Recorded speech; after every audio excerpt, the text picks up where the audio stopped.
With all transparency, Doug Jarvis's Ironman record includes a regular season. He did miss some playoff games, especially in the '79 postseason against Toronto, but it doesn't take away from his great efforts as a player and an organizer.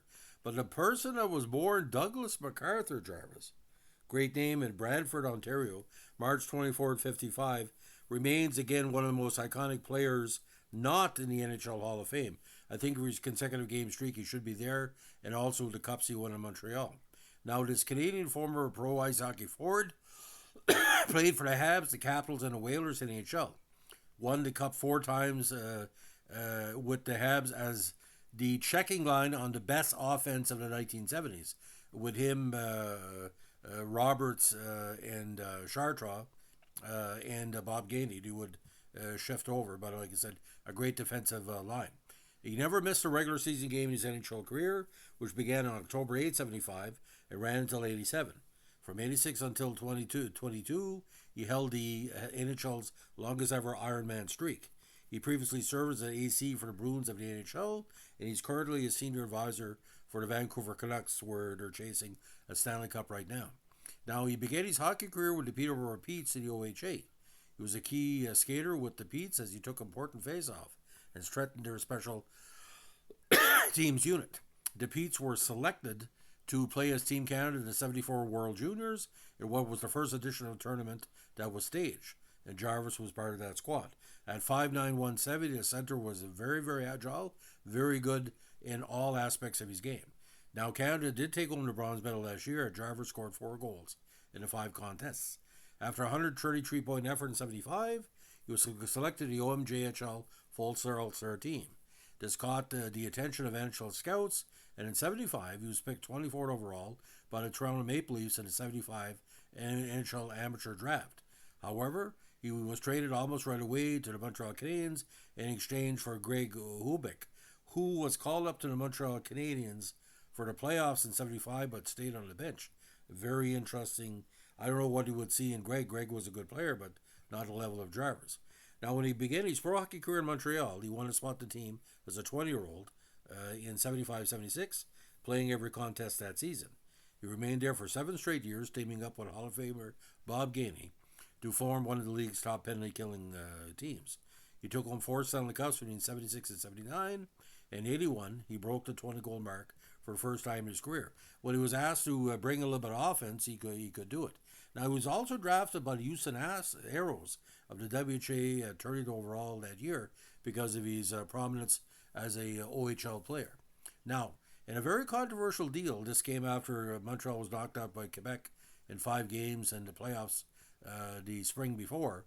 He was traded to the Capitals as part of a 6-player blockbuster trade that sent him, Ryan Englund, Rod Langland, and Craig Laughlin to Washington in exchange for Rick Green and Ryan Walter, both number 1 picks.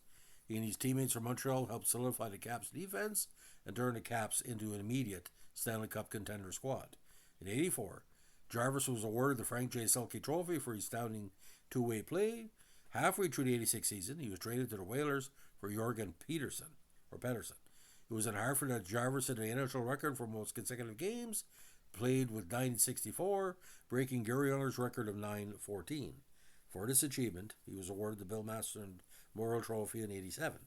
Jarvis was eventually passed by Keith Yandel in the 2022 season, but in '88, Jarvis was sent down to the minors as the Whalers were looking for Brett Peterson to take over as the team's top checking center.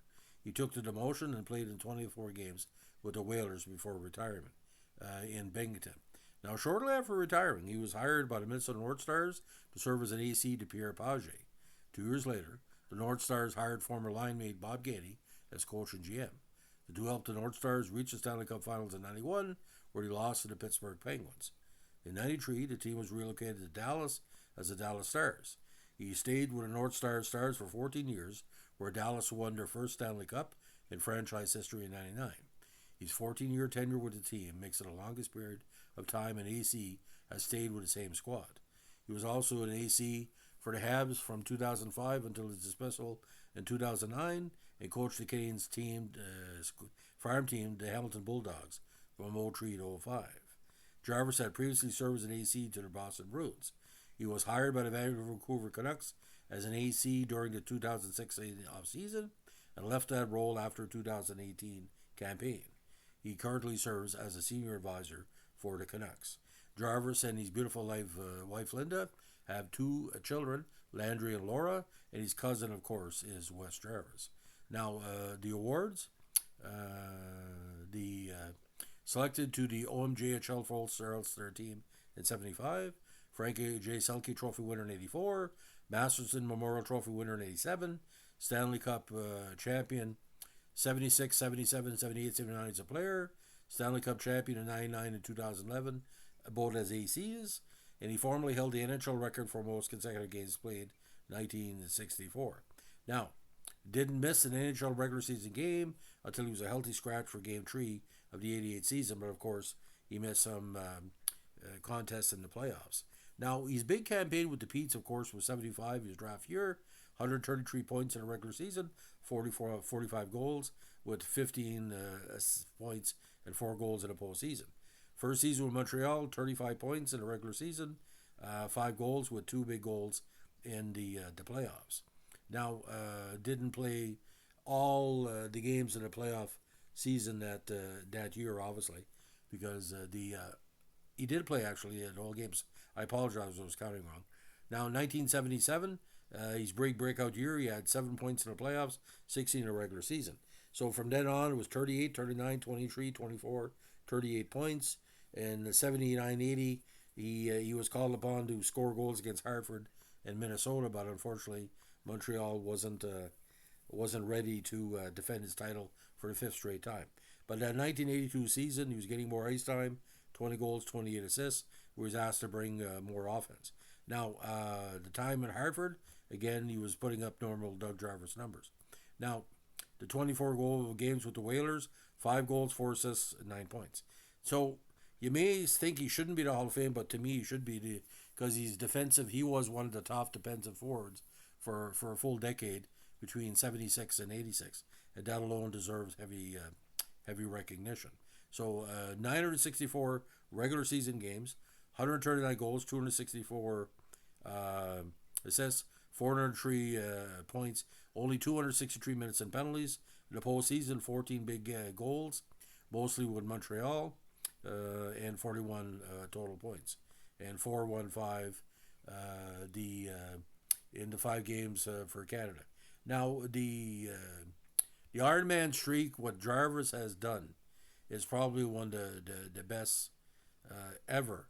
Now, it's comparable again to Cal Ripken Jr. Consecutive games. NHL's a pretty hard goal. Glenn Hall holds the goalie record at 502.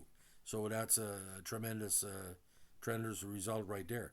And of course, right now, Phil Kessel holds the record at 1,064 games. So Yandel at 985 had the previous record. So it's pretty dramatic. And Kessel, this is an ongoing record as well. So, ladies and gentlemen, Doug Jarvis, I would figure probably most underrated Montreal Canadian of the modern era, and he continues to influence a lot of players like dedication to hockey, as we say. The idea about him and Phil Kessel may end up being in the Hall of Fame as well because he's a Stanley Cup winner, of course. The idea about the situation with Dougie Jarvis. Why would Toronto get rid of him? If anybody knows why Toronto drafted him to trade him right away, it just doesn't make any sense. Doug Jarvis would have been a good fit in Toronto, but for whatever reason. So, ladies and gentlemen, again, if you like our Montreal podcast, let us know in a like, comment, subscribe, or share. If you're enjoying the playoffs, right as we speak, 4-0 for Florida against Boston. So, unless you're watching King and Queen in the Ring, but have a good evening. And don't forget, like, comment, subscribe, or share, and requests are always appreciated and always highly considered.